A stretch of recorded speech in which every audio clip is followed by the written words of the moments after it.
family? Thank you again for tuning in to an episode of Family Business, Our Wealth, Our Health, Our Business. Have you noticed we got a little bit of a scenery change, so I hope y'all enjoy that. You don't have to just stare at me. We can liven it up a little bit. You know what I mean? So today we're going to have one of my close friends, man of the community, man of principle. We're going to have him come by and we're going to start up a conversation, family business. You know, we're going to get into that topic a little bit later. But for right now, I just want to introduce our first guest, good friend, my brother, Clive Morrison. What's going on, Clive? How you feeling? Good? Yeah, I'm good. No doubt, man. Welcome to Family Business. Thank you. You already know. Thank you for having me, man. You already know. Whenever you call me, I'm coming through, man. No doubt. Because, you know, we do share a very similar viewpoint. We share a similar goal, common objectives. And, you know the reason why we put this, why I'm doing this podcast is to kind of start that conversation so that we can all get on the same page. You know what I mean? And I mentioned it before, but there's a lot of people that feel entitled or feel like they have the ability to speak on our community. You know what I mean? Word. And it's so crazy because you hear people coming up with their viewpoints and what should be with things, but you don't hear us speaking for us, at least not as much as I would like to see, and I feel like our community would like to see. You know what I mean? So how you feel about that kind of like the ability to represent ourselves and talk for ourselves? Well, I think that comes from formulating our thoughts for ourselves. That takes a lot of deep thought first, right? So people have to write books. People have to have these podcasts. People have to have these conversations, right? Mm-hmm. And we come to what people call as culture, where we have a common acknowledgement of things. Now, one of the biggest things that I think we don't talk about is how culture is what we define it as, right? Mm-hmm. And then, so everybody has a different kind of definition of what's acceptable, what's not acceptable. Mm-hmm. Now, in reality, there has to be a defined way of doing things, right? There has to be, people always want to be like, oh, I'm free to do whatever I want to do. But your freedom can infringe on other people's, space. And really, as men, our first thing should be, what's my responsibility? Right? Not what's my freedom. And that just goes back to we're not speaking, and it's just answering your question. We're not speaking and we're not talking on it because other people come in and say, you know what y'all need to do? Right. You know what you need to do? And we so quick to listen to them. Exactly. We feel like their opinion or their say has more validation than what we say, and I believe it comes down to how much you value yourself, love yourself, and value someone who looks like you and love someone who looks like you. And the reason why I make that connection is when we don't value the people that look like us, or we don't value the people that from our communities, we don't value what they say, or we don't give it its credit. Other people are then able to influence our decisions by being, coming and giving us their viewpoint, their ideology. Mm-hmm. And unless we see, unless we have a common interest, unless we have a common self-interest for all of us, then it's easy for people to listen to other influences and take that route, knowing, or maybe they don't know, it's not in the best interest for our community. You know what I mean? And I think it has something to do with, the stature, how we're seen on a global scale, how we're seen in the media, how we see in entertainment, news, things like that. So they kind of associate, less than with the opinions and thoughts of our communities, because they keep showing us in these different environments and in these different ways. They keep framing, how we act and how we move. So we don't see the value in it, you know what I mean? But let somebody else come out from a different community, and we see them as, they got the things going for them. We assume that they know what they're talking about. Mm-hmm. It's easy for us to accept their ideas, you know what I mean? So how do we get kind of past that I guess it'd be checkpoint, get that roadblock? That comes from first is you have the prophet's not respect his own community, right? Mm. But that goes back to us identifying if we're not taking our self-worth. Came back and was talking to somebody, and we were talking about they were talking about they sing, right? Mm-hmm. They're like, you can sing? Like, I'm alright. I said, whoa, I need to know if you really believe you can sing or not. Yeah. Because I need to know the truth of what you're doing now, because that's going to allow me to say, okay, you can sing. Now I'm going to put you in an environment to prove yourself, and then you show me that you can actually execute this. Right. But people were like, oh, hold yourself down, be humble. I said, no, you're not. It's when you're braggadocious, when somebody asks you, what can you do? Mm-hmm. And you're able to do it. We assume that now, so we already assume I know you, right? You know me. I grew up with John, you know, all these people, right? We just say we. So it's like, so we're like, all these people are bums, right? All these people are garbage. But in every community, there's only so many people that are exceptional. Mm-hmm. That's the whole thing about it, right? So when you go to a white community or a black or an Asian community or any community, you're only interacting with the exceptional people. Right. Like most times you're not interacting with the lowest of the low, right? You know what I'm saying? With the people that are that people call scumbag, right? Or I always say this the characteristics, because you can go from low to high anytime, right? It's just that what your thought process is. Right. Now I think that's you make a great point, and it kind of wraps back to the whole representation thing. It's so interesting because you get these conceived notions about our community, but it's only because you are exposed to the worst of the experiences. You see the drug dealers, you see the pimps, you see the hustlers, you see the crime, you see the poverty, but that's not the entirety of our community. But every community has that. And that's my point. Every community has that. Whether you're talking to the Italians, whether you're talking to the Irish, whether you're talking to Asians, Mexicans, it's like, no, there's bums, there's, you know, if you want to call them bums, there's lazy people, there's drug dealers, there's alcoholics in every single community, but we don't have the representation to show our best side. Whereas the other communities, they don't have anyone peeking into their dirty laundry in order to show the rest of the people, to show the rest of the world. So it's kind of crazy being in that kind of like dilemma, because I wrote this on a poem. I said, you know, the first time you're introduced to me is by what you see on TV, and because we don't have, you know, that place, that positioning in Hollywood. We don't have that positioning in politics and media and things like that. We a lot of times don't get to put our best foot forward, or we don't get to tell stories that should be told. You know what I mean? And we gotten used to this narrative of you know, poverty-stricken, downtrodden, rags to riches. We got to pull ourselves up from. We used to that story so much, we start to believe that, and we start to perpetuate it. Right. Talk about that.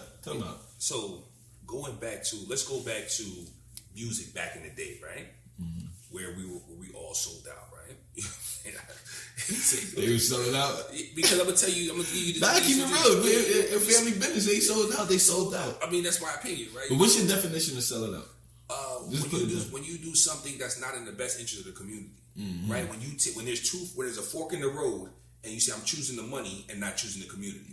Right? You see what I'm saying? So that's where you selling out at, right? I ain't gonna. There's a lot of people that probably do feel like that right now. And again, I said this, if you don't, at any point in time, if you don't consider yourself family, then you can remove yourself from the table, but it's family business. So if you're a person that doesn't feel a responsibility to their community, then obviously you wouldn't be regarded as family. Exactly. But as it stands, you made a great point. It's like, that sellout, and the way I kind of describe or put a definition to selling out, because people are, I ain't selling out, I'm buying in. Nah, you're selling out. Why? Because you would rather the approval of white society, the cultural approval, rather than you want what's the best interest of your people, or something that would lead to the progression or, you know, the building of your people and community. That's when I feel like when your values lean towards pleasing the white society versus contributing to black community and black growth and development, that's when you're selling out. For me, anyway. Yeah. So and just going back to exactly what you're saying. So all these musicians, artists back in the day, right? Mm-hmm. They were making money, right? They were in their neighborhoods, but they always wanted to get white money. Mm. So they had to sing white songs. Mm. They didn't get the black doctor or a black accountant. See, a lot of times when there's two things that happen so people always say, you know, somebody robbed me, right? I'm just saying, like, somebody says, like, hey, you know what, my brother, my accountant, my such and such robbed me, right? Mm-hmm. And a lot of times I said, no, that's not true. They didn't know what they were doing. Right. Like they wasn't knowledge. They wasn't knowledge. You was like, yo, he told you, he was like, I know how to do the books. You know what I'm saying? Yeah, trust me with the books. He really was like, yo, I'm gonna make, you think that he, for a couple of dollars, because a lot of times, it's not like these dudes that's running off with 10 million. Right. You know what I'm saying? Like, you trust somebody that doesn't have a history of execution, right? And so that's the malice part where people be like, oh, you know what? Because I've heard so many stories where people be like, yo, you know, he got me. He did. I said, yo, let's really think about it. Man didn't know what he was doing. That's 99% of the time. Because people and honestly and this is something that happens in our community a lot in family business. So we ended up I know and I kind of have an understanding why we do it a lot, but we will over exaggerate our ability. You know what I'm saying? And the reason I believe is because we have this stigma in our head that they not gonna give it to us. They're not gonna give us the opportunity based off of our just on paper merit. You're not gonna give it to me because of my ability to work hard or anything like that. So we feel like we have to. Oh yeah, I can do that.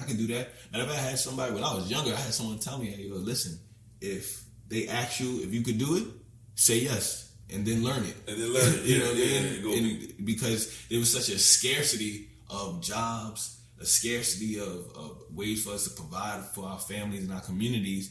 And at a certain point, I could do that. And that hustle mentality that grew up out of, you know what I mean, the circumstance and situation, that hustler mentality is always, I gotta get it. You know what I'm saying? So it's not really, people don't really value, that just being straightforward with your abilities. Well, I think the other thing too is that you got to get it from the ground up. You got to build your reputation.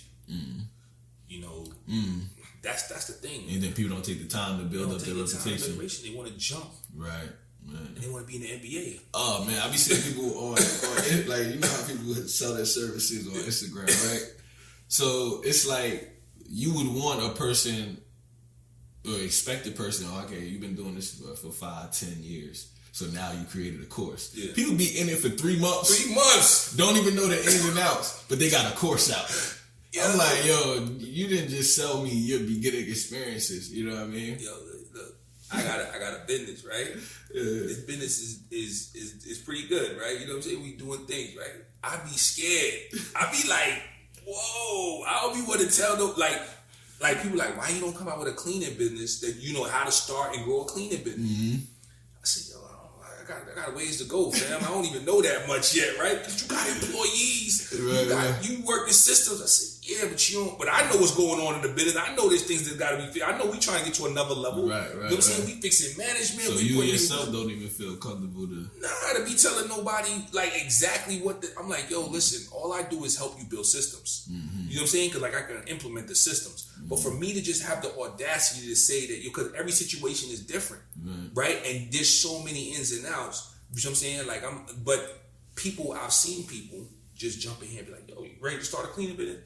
I'm like, and I'd be like, so one person where I was talking to them, I said, they was like, oh yeah, I want to, I'm selling and cleaning. I'm how to do a cleaning business, right? I was like, oh, word, that's what's up. I said, you got, I said, how big, what you doing? What you doing in revenue, right? In your cleaning business? Oh, I don't got no cleaning business no more. I said, what do you mean you ain't got no so how you about to teach me how to run it? I said, so how long you had your cleaning business for? I shut it down in the pandemic. It was, I did it for like 6 hours. I'm thinking about. And I'm like, but you're telling everybody it's easy to run. Right, but you're not even running one. You're not even running one. Yeah. And this is where the people don't want to put the work in. Mm-hmm. And when you don't put the work in, right, to be great, we want to be rich tomorrow. Mm-hmm. We want to be rich right now. You know what I'm saying? I'm like, yo, can you pay your bills? Mm-hmm. Can you eat? Because that's the standard that you know what I'm saying? Like, I'll give you any desperation you want if you can't eat and you can't pay your bills. And I'm talking about like you should be able to, if you're living in a bedroom apartment, you're like, yo, I'm just gonna give me an apartment. I'm gonna, you know what I'm saying, whatever it is, right? You want to make sure that you just have somewhere to live and somewhere to eat. Yeah. Everything else is put into work, fam. Right. Earn it, because your reputation gonna kill you. Yeah, no, I see that a lot of times. And it's just, I remember one time I had this position and they were looking for athletes, and one of the reason why they were looking to hire ex-athletes is because, and this is from the director himself, he said they're more familiar with the progress over, gratification, instant gratification. There are people who are going to put in that day-to-day work, not expecting anything, just knowing that what they have to execute. And that's the same thing for an athlete. I'm not expecting, to be an MVP after my first day of practice. But I know that if I put in that day in, day out, Monday through Friday, working out on the weekends, putting in extra work, then I'll get closer to my goal. But it gotta be you gotta fall in love with the process. And I think we've heard this before and it's kind of going around. But that process to greatness is really what it's all about, that journey. But I see that a lot of times. Like, we want it right now, that instant gratification in our communities. And for real, I mean, I think that it holds us back a little bit. You know what I mean? Because we perpetuate this stigma going around in our community, and we haven't been able to be stable long enough to get rid of that stigma by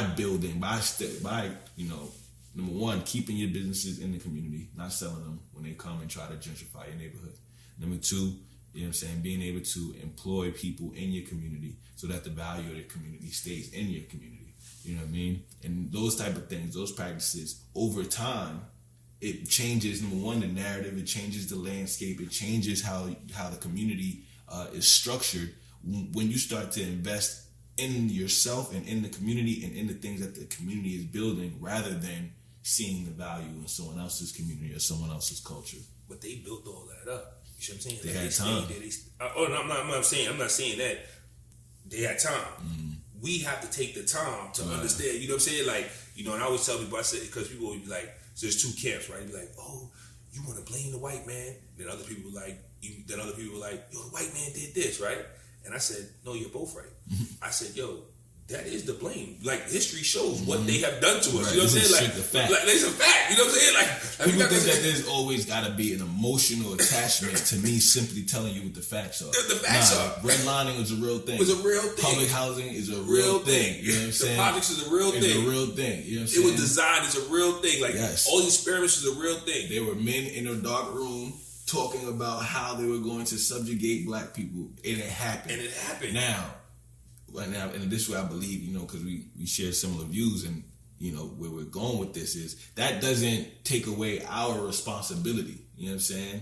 But it does. You have to be able to call a spade a spade. I'm going to give you an example, right? So, if you come in the NBA, right? You walk in the NBA, right? You, like Mike, right?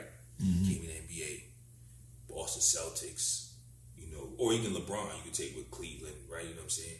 So you get on the team, their history is garbage. Mm-hmm. You know what I'm saying? Like, you looking at the history, he could have been like, yo, you know what? The history's garbage. The team, nobody's ever been good. I'm just gonna, not even play my best. Right. Get my check and get out. Get my check. But you don't get a check though. He wouldn't even listen because he wouldn't come in motivated. He wouldn't come in hard. Mm-hmm. There's a lot of guys that came in and they didn't live up to the hype. Let's say Jamarcus Russell, right? You know what I'm saying? From Oakland, number one draft pick, right? He's regarded as a number one bust of all time. Exactly, right? And to Bennett from Cleveland, right? Mm-hmm. You know what I mean? So, and I'm saying that because you could come in, and I'm giving you an example of these guys. They came in overweight, right? They didn't come in optimal shape. It wasn't like they came in, they were just garbage. Right. They came in and they weren't ready. And I'm just saying, because you don't come in and say, hey, I'm going to take the time to be great. This is a process. Day in and day out. Mm-hmm. And it's because your team, because some people land in a great situation, right? Some people land on a team, they got, you take an NFL, they have running backs, they got, what I'm saying? It's like, yo, listen, just don't turn the ball over. That's what a lot of families, right? This is why the white families say, yo, don't turn the ball over. Right. You good, fam. Just don't turn the ball over. You know what I'm saying? Like, that's all you don't lose the game. We don't need you to win the game. We don't need you to win the game. Right. We already winning. We got championships. We already got banners. We already got legacies. Mm-hmm. But then you go to a team and you're like, okay, I have to help them up. But this goes back to being black people. You still got to build up everybody else around you. Mm-hmm. This is why the analogy of team is so important, because you can't. LeBron couldn't do it by himself, right? Mm-hmm. You know what I'm saying? Nobody could do it by themselves. They still had to go recruit people, build up their team, be a motivator. Mm-hmm. And I was like, yo, that's the only way we are going to get there. Because all right, you're great. Okay, fam, we know you're amazing. Right? Now it's time for you to coach the others. Now it's time to bring up the others. Yes, it's a struggle. Oh man, I gotta drag these people. No. They didn't know what you know. Look at the disadvantage. This is because your people are going to intermingle. You want to take the easy way out. What you think is the easy way. Right. You want to go into their culture. You want to go hang out with them. Mm-hmm. You want to assimilate, right? Right. But then you get the hatred from your family. Then you be crying. You be like, my family don't like me. My family hate me. Right. My people don't like me. And then that builds up resentment. That builds up resentment amongst you. Because now you feel like, oh, I ain't do nothing wrong. I just had to go do what I had to do. Why he mad at me? Oh, I ain't sell out. I'm buying in. And it kind of like perpetuates, like you said, that feeling of lack of worth in our community. So now you really actually, in essence, are creating the division. What he was saying was they had an experiment when they kept mice and rodents in an enclosed space with limited resources, and eventually the mice started fighting themselves, killing themselves. And they used that same premise for how they housed black people when it came to public housing, when it came to projects, when the redlining. So with those experiences, now we're living in the environment with lack of resources and enclosed space, and now those same type of things are happening because of the experience. But we don't see it like that. Because if we saw it like that, then we would have our own initiative to, okay, let's take what we have and then build it to our best. But instead, we've been indoctrinated with this understanding that, okay, I could go over here and it's not my responsibility to build this up over here. And we'll get into this probably maybe another episode or another time. But one of my definitions is for being a man is based off of your ability to respond. Your responsibility. Being a man is about responsibility, and more particularly, your ability to respond. You know what I'm saying? Your ability to respond to the needs of the community, your ability to respond to the needs of the women, your ability to respond to the needs of the children, and your ability of the need to respond to other men. And that's how you grade a man. But because we don't see that responsibility anymore, our definition of man has broken down, and with that, the slippery slope, the domino effect is, well, when the idea of man is broken, then the effects now, the idea of family is broken, the idea of womanhood is now broken, the idea of what a child is supposed to do is because they are all intertwined with each other. And these are just some of the effects that not seeing your value in your own community, that's the type of effect it'll have. It'll mess with your relationships. It'll mess with your parenting. It'll mess with your financial ability, your ability to create finances and create capital. It'll mess with those things because it plays with your perception of yourself and your environment. What happens is most time they be like, such and such made it out. This person did that, right? I said, well, that's like saying, you ever see a flower grow in the concrete? Right. And why do people say that's amazing that a flower grow in the concrete? Right. Because it's not supposed to grow there. Mm-hmm. The conditions are not right for it. Mm. It was a miracle that it grew there. Right. So you have to be a miracle? You got to be a miracle. In order for me to make it, I got to be the miracle. I got to be the miracle. How many miracles are expected? But that's what they try to tell you. Yo, there's a miracle going on, right? Mm-hmm. And then you see the miracle. That's the only thing they place on TV. It's like the lotto winner. Right, mm-hmm. I said they only show the winners, fam. Right, they don't never show the losers. They ain't got enough time. They ain't got enough time. We ain't got enough time in the world. Today, all the people that lost the Powerball. Just the last one, not even all of them together. Just the last one. Word. You know what I'm saying? So you got to think if they paying out $1 billion, how much did they rake in? Right. You know what I'm saying? Right. So they not trying to make $1 billion back, right? They trying to 10x they trying to 10x the lotto, mm-hmm. right? They funding all kind of things in here. Right. So we need that miracle, and that miracle has to be where that's what they're banking on. So now everybody says, "Yo, this man made it, that man made it, this miracle." So when you see, but you seeing, let's say we can name 1,000 black people, right? Mm-hmm. That done made it, right? Let's say we can name 1,000. There's 20 million black people in America. Mm-hmm. So what are the odds More than that. Right? Huh? More than that. Yeah, it's more than that. It's more than that. Saying they've been lying on their senses. Oh, they said, yeah. But so and that and but my point is that is the odds of making it. Mm-hmm. So now we don't focus on the environment. Mm-hmm. There's some, you know, I watch a lot of contrary beliefs to what I believe in, right? Because I like to hear other people's point of view. You know what I'm saying? I like to hear. I be like, yo, okay, this is ridiculous. You know what I'm saying? But I always understand, why did you come to this point? Right. So this is one guy, right? And he says, and he had a video. He said, why is it always people of color doing this, right?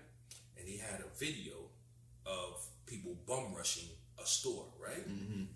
And I said, so you went and pulled out the video of the worst of the worst and said, why is it always black people doing this? Always black. Because he said people of color. He was trying to. I said, because there was some Mexicans in there. Mm-hmm. You know what I'm saying? So I was like, I said, so this is the propaganda you got, right? You know what I'm saying? Like, this is so his whole channel, right, is to be the voice for white people to say what they want to really believe, right? Because they always have to have this black person, because there's things that they want to say. They're like, yo, you don't really realize it. I said, now, if I take a little child, right, mm-hmm. I can teach that child anything. Mm-hmm. I can, because we understand the programming, right, of when you're little. So now you're like, oh, well, I don't know what happened. I don't know why he's programmed like that. I don't know why in God's good name would he act like that? I don't know what's going. They be making it seem like they don't know why. Right. People are acting like this. Why would he shoot up? Why? I don't know why he would shoot up a supermarket. So I said the kid's 13, right? So he said he out there selling drugs, right? Mm-hmm. I said, so there's only two reasonable explanations, right?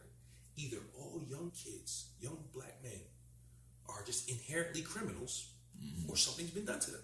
They have some kind of programming. So it's either one of the two. Are we inherently criminals? Mm-hmm. I mean, but that's what they'll lead you to believe. That's what they lead to. That's the narrative they want to, because you got to understand, they have to put that out there to be able to. So when they see you get killed, so when you see you get locked up, when they see something happen to you, they be like, oh, you know, that's how it is, right? They can say the rhetoric that they want. Oh, you know, Black lives and we love black people, but your actions don't show none of that. Right. See, when one of the things, you know, and this is the thing that is the hardest part, is being able to build something that will truly represent the voices of the actual people themselves. And we run into, you know, people who say that they have their best interest, that our best interest, like the Black Lives Matter movement, and, you know, Democrats biting, oh, we for the black community, and I think he said, if you ain't vote for me, then you ain't black, and things like that. It's like, yo, have we, like, and I really want to know about you, have we checked out of playing that game as a community? Are we even paying attention to it no more? Or is that another form of selling out? Because I don't feel like people should pay attention to these politics anymore. You should pay attention into politics, like the actual governing of our community. You know what I mean? What's necessary, what's not necessary. But a lot of this is like charades and this manipulation coming in from the TV. So how are we going to find the value, find the need to build for ourselves if we keep on listening to this narrative that tells you that, you know, basically the trust in the system? Yeah, so I only listen to politics for one thing: who's gonna give me more money, right? Who's gonna have me more tax breaks for my business? I don't care nothing else, right? Because I don't trust them for nothing. Mm. I always tell people, I said, okay, they be like, but you gotta understand this president. I said, just tell me one time in the history of America when they have done specifically something for black people. Right. I said, just because you get a benefit on a byproduct of something doesn't mean it was done for you. Right. You know what I'm saying? Like, no. I honestly believe it's a political stance not to do something specifically for black people. Yeah, it's got, because people have to see that whistle, right? But if you have it, if you do, and like I said, it's people, they're not doing anything for us, right? But my thing is, like you said, checking out. Why are we paying attention to this? Mm-hmm. Because as men, And I'm talking to all men. I understand that the women are with us. You know what I'm saying? Like, we have to be together. We were talking about, having that dynamic. That's why we need the family structure. That's why we have to be together, because we need each other. But as men, we have to say, how are we going to build? That's our job, is to build. How are we going to build communities where people can feel safe? Right. How are we going to build communities where we can employ our people? How are we going to build industry? Mm-hmm. How are we going to cultivate the land, cultivate a space so that our people can grow? We can't heal in the same environment where we got our scars in the first place. So any type of proposed healing that you're seeing being done, as long as you're still here, as long as you're still under this oppressive system, whether you feel oppressed or not, because we could talk about happy slaves and we could talk about ignorance being bliss, but until we get ourselves from up out of this actual oppressive situation, this environment, we won't even know what healing looks like. Because people think that, and this is, and we are business owners, so we in that space. Building a business or starting a business in and of itself is not the answer. You know what I'm saying? That's not it. And we feel like, okay, well, as long as I'm financially stable, as long as I'm, I have my, nuclear family or my blueprint family, whatever, I'm healed. I'm doing better. I'm going to drink my tea. I'm going to light my incense. I'm going to do my yoga, make some money, and I'm healed. But healing is a cultural thing. And I have a strong belief that you can't truly heal until our people are healed, because we should have that sense of solidarity, that sense of, okay, Ubuntu, I am because you are. You know what I mean? Not enough just to be able to be financially secure and call it healing. Mm-hmm. And we have to be able to, number one, understand that we have a responsibility to build for ourselves so that we can heal. It is the man's job to be able to cultivate and build a safe place so that our children, and it's always going to be about the next generation, and it's our generation who has to make that sacrifice. We can't live that Sex and the City lifestyle. We can't go and want to live these luxury lifestyles, because we have a responsibility to use the resources that we have to build back in the community, to build back the opportunities, to build back the resources that will give us our glory and give us our power. So, and on that, the story of the Buddha was this, right? He could have had enlightenment. He could have went off by himself. Mm-hmm. Could have been dolo. Like, I'm good. I found a way. He was like, nah, I ain't gonna get enlightenment and get nirvana until everybody else get nirvana. Mm-hmm. And that's how we gotta look at it. Right. I don't get to be nirvana and happiness until everybody else gets it. Right. So that's the main thing. Right. And the point is not to make anybody drink. It's about being able to bring them to the water. It's about being able to provide the water. About providing the water. Yeah, you don't got. But you gotta. This is the thing. I was. This quote has been in. So he said, most people, right? Most people not even being on the battlefield, man. Mm-hmm. They just fodder. Mm-hmm. There's gonna be 9 people that go in, mm-hmm. and there's gonna be one leader that's a warrior. My job is to try to be that warrior. I'm going in, mm-hmm. but I want to be that warrior. And it takes so much, right? Because there only can be one leader. And when I say that one leader, because you're like, yo, and he's not the leader per se, like, because you always be like, oh, you want to lead me? I said, no, the purpose has led him. Mm-hmm. And he's following the purpose more than anybody else. Mm-hmm. So I follow behind him. Right. It's not the man, it's the mission. It's not the man, it's the mission. And who's embodying them? And we're just trying to find the person, maybe whoever it is. Mm-hmm. We're just trying to find the person who is embodying the mission the most. Mm-hmm. You see what I'm saying? That's all it is. That's the whole point. Like, yo, out of everybody, and this goes back to any religion, Muhammad, Christianity, the Buddha, they embodied the mission, because it was never about them. Right? They were like, y'all ain't got nothing. Broke. It's all about the people. Mm-hmm. He was like, yo, the mission is what it is. People felt, and people like, yo, he's embodies the mission more than we can. So we're going behind him. Right. Don't. Well, we got the mission. You know what I mean? To build power and resources in our community and then protect it. Yo, I appreciate you for coming on, man. You're good friend. So I know you're gonna be back on again. Come talk your family business. You know, talking business next time, or we can, you know what I'm saying, talk it. Oh, there's so much to talk about. You know what I'm saying? So much to talk about. But I do want to thank y'all for tuning in to this episode of Family Business. Make sure y'all tune in to the next episode. Make sure y'all click the link in the bio and check us out. Make sure y'all check us out. Follow me _Poetics. Make sure you follow my man, the Black Business Warrior. The Black Businessman Warrior. Next time we have him on the show, we'll talk a little bit more about that, the business side of it. But there's so many different areas and topics to talk about when talking about breaking down power, man. But I do appreciate you coming in, and that's gonna be it. All right, stay focused, man. Have a great day. All right, peace, family. Peace.